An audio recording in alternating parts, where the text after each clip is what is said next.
Driver, you and that conductor make what we call a crew. You work together. Yet when it came to it and he was in difficulties, you didn't do a thing to help. Why not? But I did want to help him. I said you didn't do a thing, but you wanted to, did you? Yes, you haven't got to remind me. I know I didn't help him. Think I can look that man in the face ever again? What happened then? I just couldn't. I stopped to think for one moment, and there was something much more important than helping him. What was this more important thing you thought about that stopped you? My family, my wife and my 2 children. I've got 2 little girls.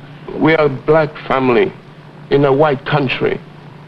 What do you think would happen to my family if I got killed? My wife, my 2 children. What would happen? Well, they'd end up on the state. National assistance, I mean. You mean that your case is different from a white driver? If you were a white driver, you could help him, and then everybody would take pity on your children. But I'm not a white driver. And you think it makes sense? So I don't know what a white driver would do. I know I'd hate people to point at my 2 little girls and say, look how those darkies going there. They live off the state. Let's say if somebody came and put you in a tight corner, wouldn't you hope that somebody would come and get you out of it? Yeah, I'd hope, but the chances are... depends on the situation. No one might help me.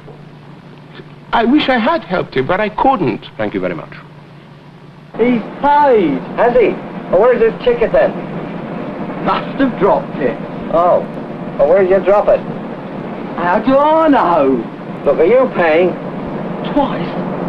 Right. Conductor, how are you feeling? Oh, not too bad, sir. You know, the ribs are still a bit sore, you know, and I had a bad bit of concussion and things, but it's cleared up, you know. Cleared up. Yeah, I was lucky. I mean, compared to the injuries of some of the boys that the depot have had, you know, in the past. I see. Tell me about the attitude of the other people on the bus, the people who didn't come to help you. Do you feel bitter about that? No, funny, I was just listening, you know, all they seem to do, the whole lot of them, is make excuses for their own cowardice.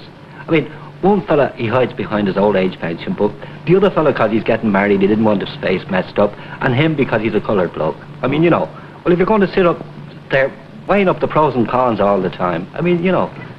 That would make me bitter, of course. I mean... Well, it does. It makes you angry because I think, now, if the same thing happened tomorrow and they were on the bus, they'd probably help tomorrow, now, on second thoughts. What about the boys, though? You must be pretty bitter about them. Well, I would like to know if they'd any regrets afterwards, you know, because really some of these lads, they're not bad boys at heart, you know. I mean, I had a young lad... How do you manage to say that? It's very generous. I mean, they punched you up. Well, no, because I know a young lad that I helped in the past. You know, he had a bit of bother. I helped him, and now he's at sea on an oil tanker, and he's fine, you know. And it was very satisfying knowing that you could help him, and so now I do voluntary work in a youth club, and I know these type of lads, you know, and given the right opportunities, if they could harness their energy in the right direction, they'd be all right, you know. I think that's very generous for somebody who's been through what you've been through. Well, one of these lads called you an Irish git. Yeah. So you are an immigrant yourself, aren't you? Yeah, well, I didn't want the Irish part. I'm proud of that, but I wasn't too happy about the kid part. Do you feel like an alien? Well, I feel like a bit of an outsider, I suppose, but I mean, there's so many of us over here now, I mean, you know, that, you know, we're part of the family now. But it's a real English problem, isn't it, this feeling that of separateness, all those people felt separate from each other, and they felt separate from the boys. But this always happens in a big city. You think this is a big city problem, is it? Yeah, I do. In the jungle of the big city, you know, where nobody knows anybody, nobody has any identity. Yeah. I mean, a busload of people is a busload of faces, and they're here today and gone tomorrow, and who cares, you know? Whereas in a village or a small society... Or a market town where everybody knows the baker, the postman, and so on, you come to his assistance, you know, you help one another. But Yeah. here, they don't want to know. I'm not your brother's keeper, you know. So you're a victim of a city problem. Exactly. Thank you very much. You're welcome. And you're one of the 4 punchers. Sit down, will you? What happened to you after that night? I suppose you got caught. I certainly hope so, did you? Yeah, one of the girls, she recognised Arthur. That's the one that stole the money. Like. And what did you get? Oh, we went to the Old Bailey, like, and me and Dave, we got 6 months detention. Arthur got 3 months, and old Robbo, that's the big one, like, he got 6 months and 2 years postal. What happened in the detention centre? It's a bit rough, like. You know, up past 6 in the morning, no smoking. Mind you, you're fit after it. But you're recovering. Yeah. How do you get yourself in that scrape in the first place? How do you come to be on a bus punching up a conductor? Well, I didn't have much choice, really. Beg your pardon? I didn't have much choice, see, because... In what way? Well, it was Robbo. I mean, if I never helped him out, he would have done me over. I don't understand. You were helping Robbo out, were you? Yeah. He was in trouble, was he? Yeah. What sort of trouble? Well, it was that bus conductor, like. What was the bus conductor doing? Well, he put his hand on Robbo, and old Robbo got mad. You mean that the hand on Robbo was the thing that was enough to make you punch up the bus conductor? It was enough to make Robbo, yeah. I see. What would have happened if you'd said no? He'd have had me. What? Who'd have had you? Robbo. It's like that, is it? You've got this pal, and you go around with him, and yet if you don't do what he says, he punches you up. Yeah. Pretty funny pal, don't you think? What do you think about... It's always been. What? So it's always been like with us. What do you think about the other people on the bus? Do you think of them as human beings, older than you, but like you? Or do you think they're the enemy? They're the others? Well, I don't think them as the enemy, but I mean, nobody can help getting old, can they? Just the way they look at you, like, I mean... What? Say it again? Just the way they look at you, like, What? you know... In what way do they look at you? Well, as if you're the freaks or something, just because you got long hair and all that. And that worries you enough to make you punch them up? Yeah. Have you been in trouble with the police before? Yeah, I've been held up for thieving.